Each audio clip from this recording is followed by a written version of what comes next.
예수께서 그들이 그 사람을 쫓아냈다 하는 말을 들으셨더니 그를 만나사 이르시되 네가 인자를 믿느냐? 주여, 그가 누구시오니까 내가 믿고자 하나이다. 네가 그를 보았거니와 지금 너와 말하는 자가 그이니라. 주여, 내가 믿나이다. 하고 절하는지라.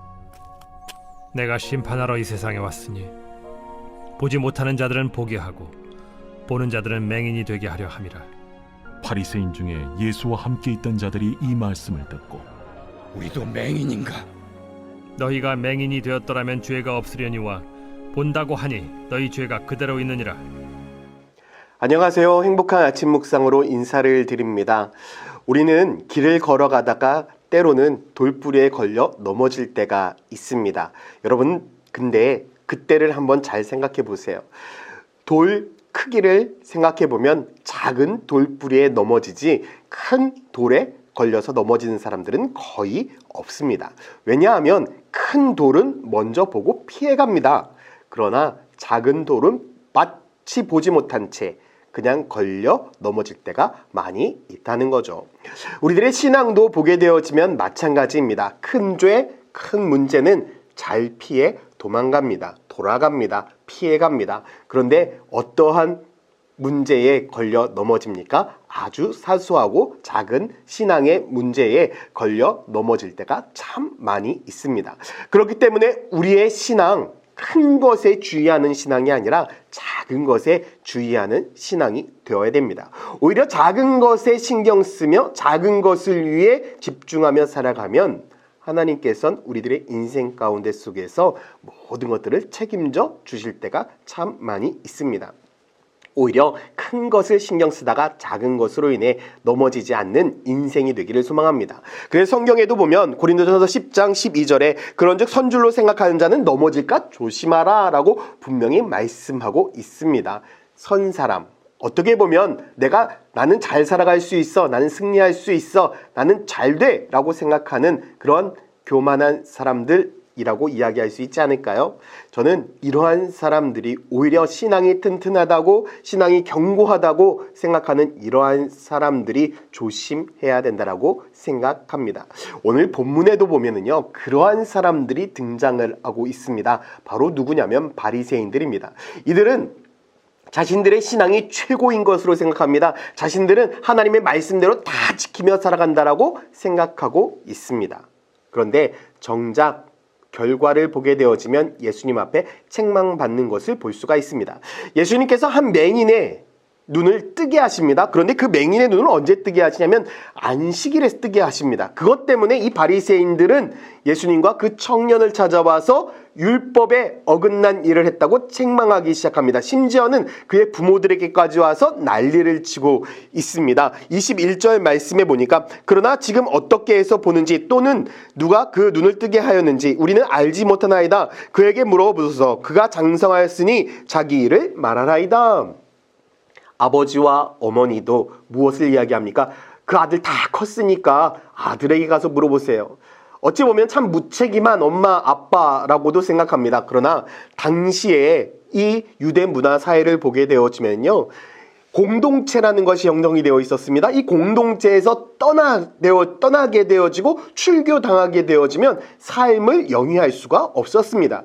지금 딱 그 상황입니다. 아들로 인해서 자신들이 유대 공동체에서 떨어져 나가게 되어지면 자신들의 가정과 삶이 완전히 무너지게 되기 때문에 아들과 안타깝지만 전료를 선언하는 것과 마찬가지입니다.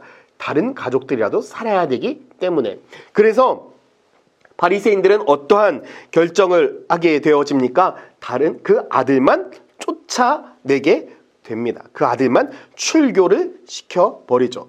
참 아이러니한 일입니다. 여러분 한번 잘 생각해 보세요.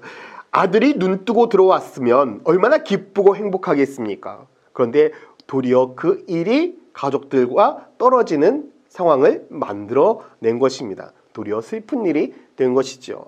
아이러니합니다. 이런 아이러니한 상황 가운데 속에 예수님께서 그 소식을 듣고 그 청년을 찾아옵니다. 요한복음 9장 35절은 이렇게 말씀합니다. 예수께서 그들이 사람을 쫓아냈다 쫓아냈다 하는 말을 들으셨더니 그를 만나사 이르시되 내가 인자를 믿느냐 무엇을 하나님의 아들을 믿느냐라고 질문을 합니다. 그때에 이 청년이 예수님 앞에 이야기합니다. 인자가 누구입니까? 하나님의 아들이 누구입니까? 라고 질문을 하자 예수님께서는 이렇게 답을 합니다. 37절에 예수께서 이르시되 내가 그를 보았거니와 지금 너와 말하는 자가 그이니라. 내가 하나님의 아들이다 라고 이야기를 하자 그 맹인이었던 사람, 그 소경이었던 사람이 예수님을 따르겠다라고, 예수님을 믿겠다라고 이야기를 하고 있습니다. 그리고 나서 예수님께서 그 청년과 바리새인들이 있는 그 앞에서 무엇을 이야기합니까? 예수님께서 이 땅에 오신 목적을 이야기하죠. 39절을 쉬운 성경으로 보면 예수님께서 말씀하셨습니다. 나는 심판하러 이 세상에 왔다.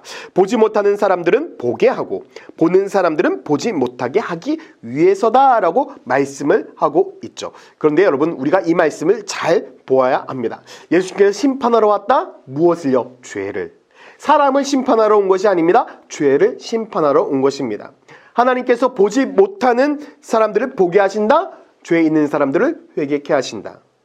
교만한 자들을 심판하신다라는 이야기가 되겠죠. 결국 이 말을 들은 바리새인들은 발끈합니다. 우리가 죄인이라고 우리가 구원받지 못할 것이라고 이렇게 이야기를 하고 있죠. 40절이 그렇습니다. 바리새인 중에 예수와 함께 있던 자들이 이 말씀을 듣고 우리도 맹인인가? 그렇습니다. 바리새인들은 지금까지 말씀대로 살아왔습니다. 그런데 그 말씀대로 살아왔던 것이 잘못된 인생이었습니다. 교만한 인생이었습니다. 선 줄 알았으면 넘어질까 조심했어야죠.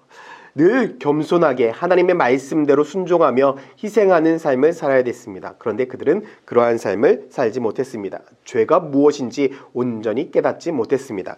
요한복음 16장 9절 말씀은 이렇게 분명히 말씀합니다. 죄에 대하여라 함은 그들이 나를 믿지 아니함이라. 죄는 하나님을 믿지 않는 것입니다. 예수님을 믿지 않는 것입니다. 도덕적인 것이 죄가 아닙니다. 여러분 도덕적인 죄는 그 뒤의 문제입니다. 가장 큰 문제인 하나님을 믿고 안 믿고의 문제가 해결되어져야 합니다.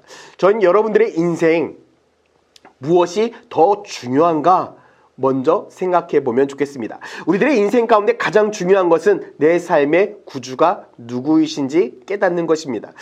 나를 살려주신 그 예수 그리스도를 믿는 믿음으로 살아간다면 우리들의 인생은 복된 인생이 될 것입니다. 저는 우리 천안침례교회 모든 성도들의 삶이 예수 그리스도를 믿고 살아가는 복된 인생이 되기를 예수님의 이름으로 축원드립니다. 함께 기도하겠습니다.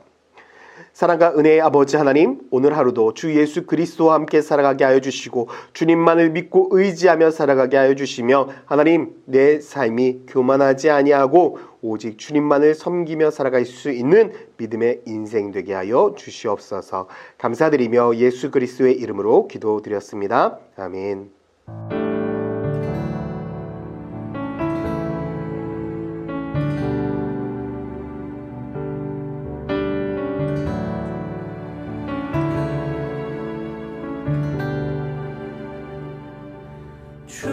주님은 바라봅니다. 비록 지금은 넘어져도 주가 이곳에 여전히 계시기에